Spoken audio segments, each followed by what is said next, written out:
Emmanuel safe game ఆడుతున్నాడు అన్నదానికి మనకు ప్రూఫ్ చూస్తే నిన్న అర్థమవుతుంది. నిన్న నామినేషన్లో ఇమాన్యుయల్ లిటరల్గా ఏడు నామినేషన్లు గెలుచుకున్నాడు. 7 నామినేషన్లలో ఒక్క నామినేషన్ కూడా తన దగ్గర ఉంచుకోలేదు. దట్టు అన్ని నామినేషన్లు కూడా వేరే వాళ్ళకు రీజన్స్ అడిగి ఇచ్చారు. సో అంటే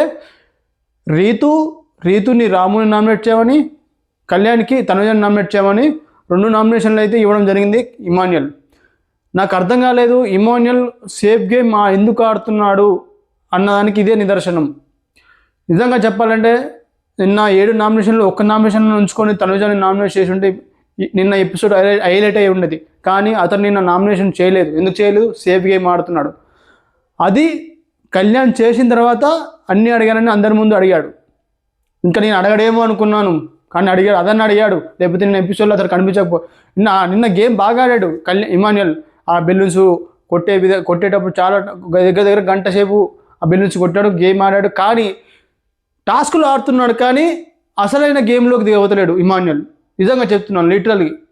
కానీ నిన్న కళ్యాణ్ చేసిన పనికి నిజంగా ఎక్స్పోజ్ అయ్యాడు. మాస్క్ తీసే అవకాశం వచ్చింది. అతను కూడా మాస్క్ తీయాలని ట్రై చేస్తున్నాడు, కానీ ఎలా తీయాలి సిచ్యువేషన్ కోసం వెయిట్ చేశాడు. సిచ్యువేషన్ వచ్చింది, తీసేస్తున్నాడు ఇమాన్యుయల్ కూడా.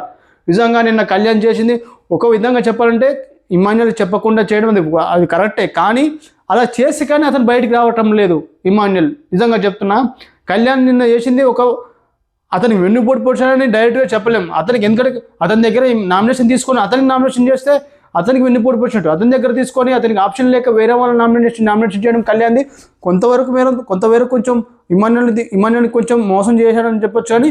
కానీ మొత్తం ప్యూర్గా మోసం అంటే మోసం కాదు, అది ఒక గేమ్ స్ట్రాటజీ అంతే. కాదు ఇమాన్యుయల్ చేస్తాడు గేమ్ స్ట్రాటజీ, ఇతను కూడా అంతే. కాకపోతే ప్యూర్ అతని దగ్గర నామినేషన్ చేసి అతనికి నామినేషన్ చేసి అది వెన్నుపోటు అంటారు, మోసం అంటారు. అది కదా, ఆ విధంలో నాకైతే క్లారిటీ ఉంది. కళ్యాణ్ బాగా చేశాడు. నిజంగా చెప్పాలంటే కళ్యాణ్ చేసిన దానికి నిన్న ఇది ఒక గేమ్ చేంజింగ్ అని చెప్పొచ్చు. ఎందుకంటే కళ్యాణ్కి తనుజకు ఇమాన్యుల్కి అదే ఒక లైన్ ఉంది, ఆ ముగ్గురికి ఒక లైన్ ఉంది. ఆ లైన్ గిరిగీసుకొని దాటొద్దు అనుకొని వాళ్ళు ఈ సేఫ్ గేమ్ ఆడుతున్నారు. నిన్నటితోటి ఆ లైన్ గీతలు అన్నీ దాటిపోయాయి. కళ్యాణ్ చేసిన ఆ స్టెప్కి బాగా నచ్చాడు కళ్యాణ్.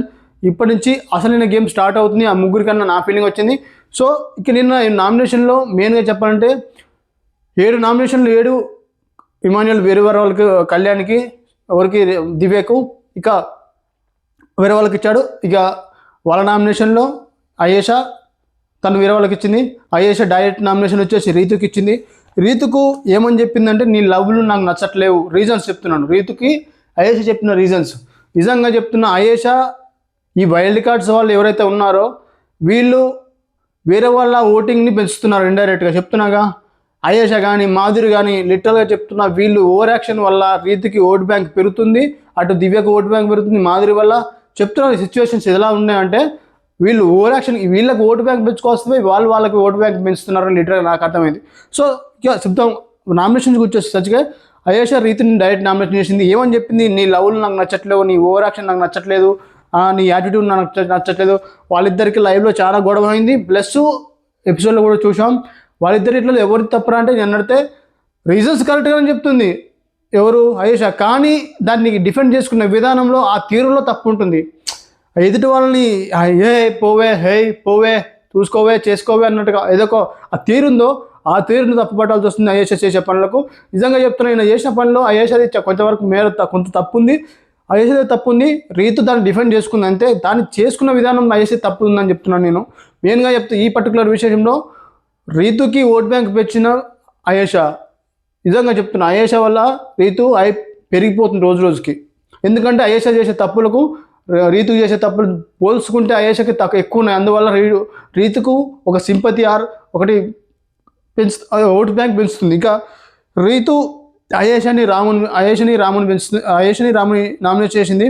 అయేషాకి అయితే నీకు ఇండివిజువల్ లేదు, పొటెన్షియల్ లేదు, వేరే వాళ్ళని ఆలోచించకుండా మాట్లాడేస్తామని ఒక ఆ కాంటెక్స్లో అయితే అయేషాని రీతు నామినేషన్ చేయడం జరిగింది. సో అది కరెక్టే, బాగానే ఉంది. నామినేషన్ పాయింట్ బాగానే ఉంది. ఇక రాముకి నామినేషన్ చేసేసరికి నువ్వు నాకు ఫేక్ అనిపిస్తున్నావు, నువ్వు నాకు ఎక్కడ కనిపించాలో, ఇది యాక్చువల్గా నామినేషన్ పాయింట్ రీతుది కాదు, ఇది యాక్చువల్గా అది ఇమాన్యుయల్ చెప్పమంటే రీతు చేసింది. కానీ ఆమె దగ్గర పాయింట్ లేక ఏదో ఒకటి చెప్పిందని నాకు అర్థమైంది. ఈ రాము విషయంలో రీతు ఖచ్చితంగా చెప్తున్నాను, ఒక సరైన పాయింట్ అయితే చెప్పలేదు. రాము కూడా బాగా డిఫెండ్ చేసుకున్నాడు. చాలా మంచిగా అనిపించాడు రాము కూడా. ఇక కళ్యాణ్ విషయానికి వచ్చేసరికి యాక్చువల్గా కళ్యాణ్ తనుజాని ఆయేషాని నామినేట్ చేద్దాం అనుకున్నాడు, కానీ అక్కడ ఆల్రెడీ ముందుగానే నామినేషన్ చేశారు కాబట్టి థర్డ్ ఆప్షన్లో కళ్యాణ్ సంజనాకు ఉందా అని చెప్పాడు. కానీ ఇక్కడ ఏంటంటే ఇమాన్యుల్కి చెప్పలేదు సంజనానికి నామినేషన్ చేశాని. అలా చెప్తే అతను ఆ టికెట్ ఇవ్వడు కదా అని చెప్పలేదేమో తెలియదు, కానీ అక్కడైతే చెప్పలేదు, యాక్చువల్గా చెప్పలేదు. చెప్పకుండా చెప్తే అతను టికెట్ ఇవ్వడు కదా అన్న ఉద్దేశంలో చెప్పలేదేమో, కానీ నిజంగా అక్కడ చెప్పుంటే బాగుండేది, కానీ చెప్పలేదు. యాక్చువల్గా ఇక కళ్యాణ్ అయితే కొంచెం తప్పు ఉందని చెప్పొచ్చు. చెప్పి తీసుకుంటే కానీ అతను టికెట్ ఇవ్వడు కదా, అదొక లాజిక్ అనిపించింది నాకు.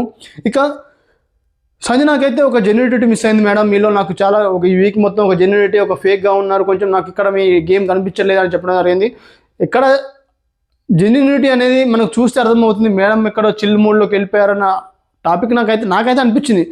కనిపించలేదు అతను, ఆమె ఏదో అనిపించింది, కానీ లాస్ట్ వీక్ కూడా ఎవరికి కూడా ఆడే స్కోప్ రాలేదు, ఈమె కూడా రాలేదు, అందులో ఏమో తప్పేం లేదని నాకు అనిపించింది. ఇక రమ్య కొన్ని వరకు పాయింట్స్ బాగానే చెప్పింది తనుజ విషయంలో, కానీ ఎందుకంటే తనుజ కూడా ఒక డిఫెండ్ చేసుకునే విధానం బాగానే ఉంది, పర్లేదు. నువ్వు చూసుకో, నీకు ఏజ్ తగ్గట్టు మాట్లాడు, అనవసరమైన నీకు స్టేట్మెంట్స్ పాస్ చేయకు అవన్నీ చెప్పడం జరిగింది. అంటే ఆ కాంటెక్స్లో ఆ గొడవలో అమ్మ తీసుకురావడం జరిగింది. ప్రత్యేకంగా ఈ వెళ్ళైతే తనుజ వెళ్ళైతే ఆమెనైతే తిట్టడం అయితే జరగలేదు. కాకపోతే ఆమె ఏదైతే అంటుందో దానికి మాటలకు డిఫెండ్గా తనుజ చేసుకుని తనుజ కూడా బాగానే గట్టి కౌంటర్ అయితే ఇచ్చింది రమ్యకి. కానీ కొన్ని పాయింట్స్ మనం కొంచెం క్లారిటీగా చూస్తే రమ్య పాయింట్స్ బాగానే చెప్పిందిగా, మరి ఈమె ఎందుకు ఇంత అంటే ఆ పర్టికులర్ పాయింట్లో కొంచెం తనుజ గారు కొంచెం బాగానే కొంచెం ఓవర్ అని అనిపించింది. అంటే అంత చేయాల్సిన అవసరం లేదు, కళ్యాణ్ దగ్గరికి వెళ్ళి చేతులేరా ఇదేరా అని. ఇంకోటి అక్కడ చప్పట్లు కొట్టింది రమ్య కాదు, కానీ రమ్య మాధురితో ఉండటం వల్ల ఇద్దరికి కౌంటర్ ఇచ్చిందేమన్న ఫీలింగ్ అయితే నాకు వచ్చింది. ఇక తనుజ రమ్యని కూడా అదే బ్యాక్ పిచ్చింగ్ చేస్తావు, ఇది చేస్తావు అని చెప్పడం జరిగింది. ఇక ఫైనల్గా చెప్పాలంటే రమ్యకు తనుజకు నిజంగా చెప్తున్నా ఇప్పుడు సరే రమ్య చేసింది, బ్యాక్ పిచ్చింగ్ చేసింది, అన్నీ అయిపోయినాయి, నామినేషన్ చేసింది అయిపోయింది. వీళ్ళు ఏం చేస్తున్నారంటే ఈ రమ్య తనుజ విషయంలో ఒక రకంగా చెప్పాలంటే ఇది తనుజకు కంటే రమ్యకి బెనిఫిట్ అయ్యే అవకాశం ఉంది. ఎందుకంటే రమ్యకు కొంచెం ఓటింగ్ పెరిగే అవకాశం ఉంటుంది, ఎందుకంటే తనుజ అంటే పడని వాళ్ళు ఉంటారు కాబట్టి. సో ఇది ఇండైరెక్ట్గా రమ్యకి తనుజ ఒక అడ్వాంటేజ్ అని చెప్పొచ్చు. ఆమె తెలియకుండా రమ్యకు ఒక అవకాశం ఇచ్చినట్టు అనిపించింది నాకైతే. కానీ నేను చెప్పాలనుకుంటే ఏంటంటే రమ్య ఎంత తొందరగా బయటికి వెళ్ళిపోతే అంత మంచిది, ఎందుకంటే తను అక్కడ ఉండడం వల్ల తనకి ఇంకా బ్యాడ్ అవుతుందని అనిపించింది నాకైతే. సో ఇది నామినేషన్ ప్రాసెస్లో నన్ను అడిగితే ఎవరి తప్పు ఆయేషాకి రీతుకి వదిలి అంటే ఆయేషది కొంచెం ఆ తప్పు అయితే ఉంది. అదేవిధంగా రీతుకి రాముకి మధ్యలో గొడవ అయితే ఏందో అది రీతు తప్పు అనిపించింది నాకైతే. ఇక తనుజకు రమ్య గొడవలు వచ్చేస్తే వాళ్ళిద్దరి తప్పు ఉంది. యాక్చువల్గా రమ్యకు తప్పు ఉంది, తనుజకు కూడా కొంచెం అంటే ఆ డిఫెండ్ చేసుకునే విధానం అనేది కొంచెం ఆ పద్ధతి అనేది పద్ధతి అనేది కొంచెం అది మితిమీరినట్టు అనిపించింది నాకైతే.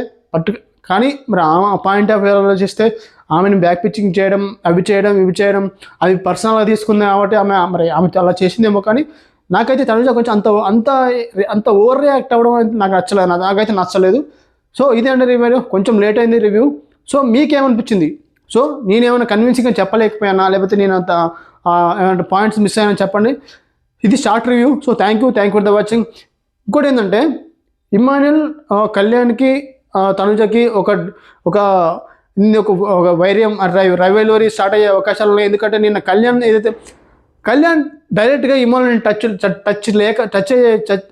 ఇమాన్యుల్ని టచ్ చేయలేకపోయినా కానీ సంజనాని టచ్ చేశాడు.